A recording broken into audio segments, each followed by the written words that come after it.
Here we are at the Flatiron Room in New York City, and we are going to do something that's a little different. Typically on our Across the Bar, we actually talk mixology and the creation of cocktails, but we're going to kind of go to the root of what spirits are all about, and that's the whiskey. The whiskey. First of all, Heather, this is an interesting setup you've got here. I'm not sure if I'm ready for this, but we're going to try anyway. We don't have to get through all this. What we're doing for you is a tasting. So I encourage you to take a taste. It's not a shot. This is fine whiskey.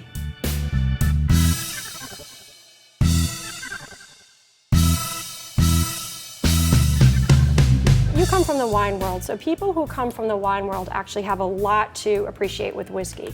We can use a lot of the same vocabulary. So a lot of the vocabulary you use for wine, bring it over into the whiskey world because a lot of those aromatic notes are going to be the same.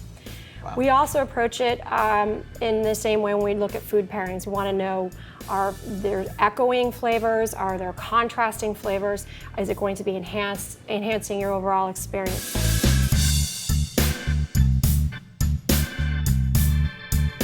When you bring a whiskey to your nose, you want to just start getting the perfume off of it. So like wine, with wine you can stick your nose all the way into it. You don't have to worry about that. When it comes to whiskey, you want to approach it and start getting the perfume. So that's the first thing that we're going to do with the tasting. And it's the first thing I tell somebody before they even start, because once you burn those olfactory nerves, it takes about a half an hour to be able to get back into it again. Okay, so we got to be careful. No self-destruction. We're going to be careful.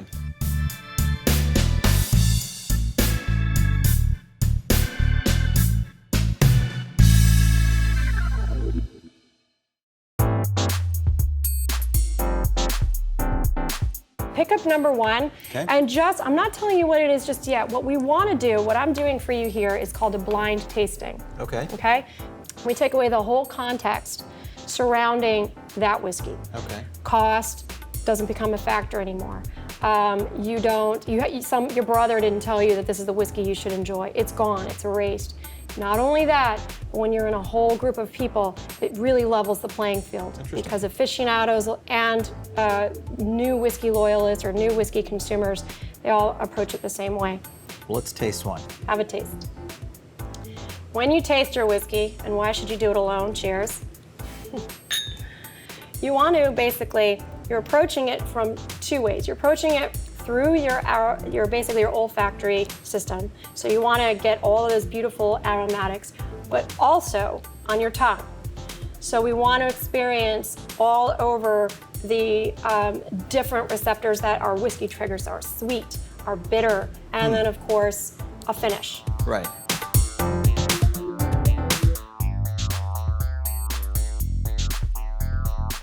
So instead of going to the next whiskey, number two, I want you not to taste, but just to nose number six. Okay. And take this whiskey in your left hand. So you're going to double fist it for a minute. Wow. Now go back and forth between these. I call that sort of your tasting in stark contrasts. Big difference, right? Oh, that's like polar opposites. Polar opposites in tastes. And this is what I do with a new consumer to show them how different whiskey can taste. We go to the extreme contrasts and look, and you start to get a picture that not all whiskey is just whiskey. It starts to taste different. Interesting. So what that is a smoky peaty whiskey from Scotland on the island of Islay. What they do is they use peat, which is basically a fuel source in Scotland or Ireland, and they light that on fire to dry or malt their barley. Interesting. So that gives it its very unique smell. Very unique, very smoky, peaty flavor, very, very much of the character of that region. And so you start to see how the regionalities of whiskeys break out. That first whiskey I gave you is an American bourbon. So it's going to have a lot of coconuts, vanillas. You said smooth. It'll have a nice, robust, bold flavor, but it'll be a very easy, beautiful drinking whiskey.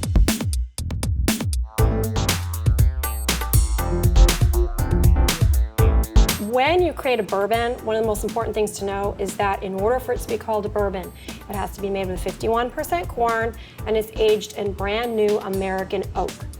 That brand new American oak basically infuses so much flavor so quickly, it doesn't require 12, 15, 21 years. You can, and they can be delicious, but it's not necessary. What happens to those casks? the Scotch whiskey producers will use those old American casks, and they'll basically age it in there for usually around 12 years for a single malt Scotch. Beautiful.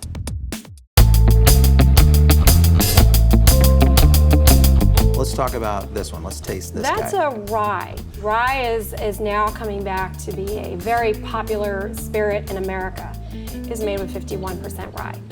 So the grain will be a little spicier and a little drier.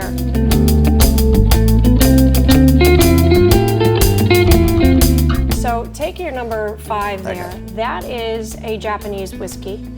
And what I love about Japanese whiskeys is they tend to be very subtle, very refined. They have a nice sort of tuned up aromatic flavor. It's not going to hit you over your head the way some of the American or Scotch whiskeys will. Exactly. It sort of mellows it out like a fine painting or something. It's just a very gorgeous spirit. Now, the other thing that the Japanese do in this particular whiskey, they're using Japanese oak. Okay, so there's actually a little bit of floral. When you nose it, you'll kind of see it's actually a little bit of incense, Japanese incense, that they light in front of the Buddhist temples over in Japan. So that aromatic actually pops out of a lot of Japanese whiskeys. Wow, that's really great. It's very creamy, very silky. I think the Japanese are doing an amazing job with whiskey. This is like the Pinot of whiskey now. Oh, I like that, the Pinot Noir of whiskey. Yeah. I could go along with that. I could definitely go along. This is an Irish whiskey. It's also a single malt whiskey. Now, single malt means one single grain. In Ireland, it means that they're going to be using barley only. Right. So again, this one's very smooth. Why is that? Why is that one? The Irish whiskey, that particular Irish whiskey is triple distilled. The more you distill, the more you're stripping some of the more the robust kind of deeper, I'd say vibrant flavors. You're also looking at the barley. Barley is a much more subtle grain to use for whiskey than corn.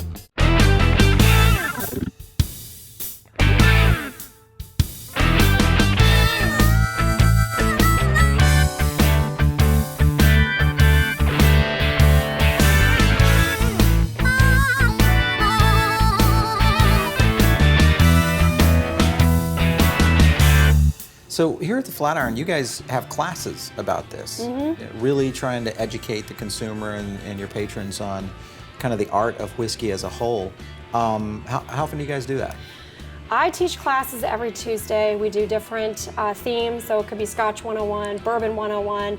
This is my favorite class. This is this sort of overview of whiskey. Right. Because this overview allows you to decide where your palate gravitates and then delve deeper into that whiskey world.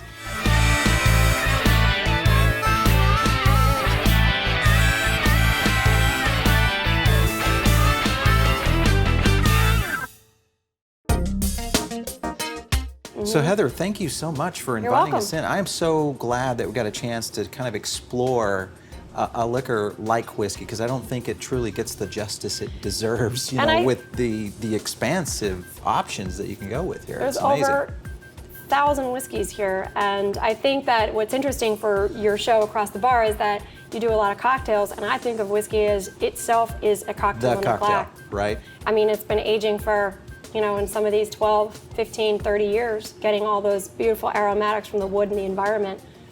Well, we got to get into finishing off what we've started here. Yes. Enjoy your breakfast. Thanks so much for joining us here on Across the Bar. Thank you.